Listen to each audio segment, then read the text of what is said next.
Welcome to the Smart Showcase for Google Reviews Pro tutorial.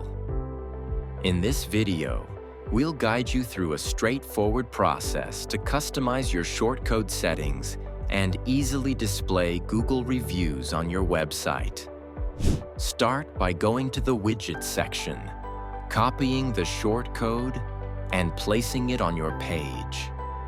Next, create another shortcode with the same post ID, but adjust the layout and layout options.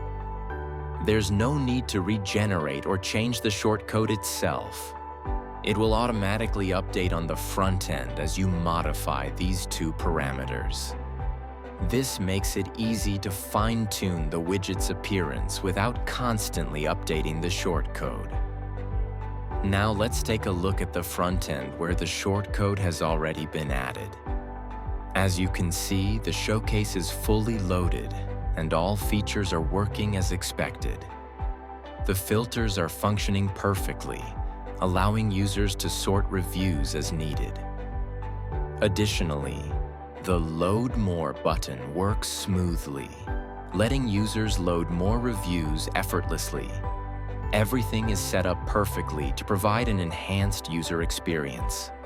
This method ensures that your shortcode is fully dynamic and provides complete flexibility over the layout.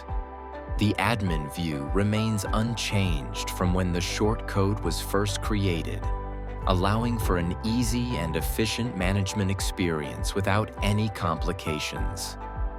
That wraps up our tutorial on customizing shortcode settings in Smart Showcase for Google Reviews Pro. In the next video, we'll explore compatibility with Gutenberg. Be sure to check out the full documentation or reach out to support if you need any assistance.